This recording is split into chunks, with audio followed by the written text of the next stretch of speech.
செந்தாமரை மேல் அமர்ந்திருக்கும் நடுவர் அவர்களுக்கும் எனக்கு வாய்ப்பு தந்த அனைத்து நல்ல உள்ளங்களுக்கும் இவ்வணக்கம் கூறி என் உரையை தொடங்குகிறேன். பொதிகை மலையில் பிறந்து அகத்தியர் திருவாய் மலர்ந்து அகம்புறம் என பிரிந்து இயல் இசை நாடகம் என முக்கணியாய் கனிந்து தொல்காப்பியத்தால் நிறைந்து வள்ளுவன் மொழியில் சிறந்து அவ்வையின் வாய் வழியில் தவிழ்ந்து கம்பன் கவிதைகளில் மணந்து முச்சங்கத்தால் உயர்ந்து உலக இலக்கியங்களில் மிளிர்ந்து பல மொழிகள் பிறக்கத்தாயாக இருந்து இன்னும் இன்னும் இளமையென திகழ்ந்து அத்தமிழை வாய் மணக்க பேசி மகிழ்ந்து இதோ உங்கள் முன்னால் வந்து நிற்கிறேன் தலை நிமிர்ந்து. பாரத நாடு பழம்பெரும் நாடு, நீரதன் புதல்வர் இந்நினைவு அகற்றாதீர் என்ற பாரதியின் பாடல்களுக்கு ஏற்ப வேற்றுமையில் ஒற்றுமை கண்ட நாடு நம் நாடு.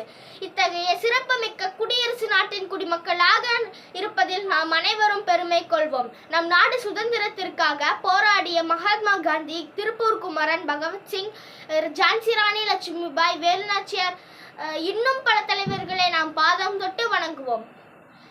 பிரிட்டிஷ் 200 ஆண்டுகளுக்கு மேலாக இந்தியாவை ஆண்டது. இந்தியா சுதந்திரமானாலும் அதற்கான நிரந்தர அரசியலமைப்பு சட்டம் கொண்டு வரப்படவில்லை. டாக்டர் அம்பேத்கர் தலைமையில் தீர்மானம் எடுக்கப்பட்டது. விடுதலை இந்தியா 1950 இந்தியா அரசியலமைப்பு சட்டம் ஏற்றுக்கொள்ளப்பட்டது. இந்தியா முதல் குடியரசுத் தலைவர் திரு டாக்டர் ராஜேந்திர பிரசாத் ஆவார். அனைவருக்கும் என் நெஞ்சார்ந்த நன்றியை தெரிவித்துக் கொள்கிறேன்.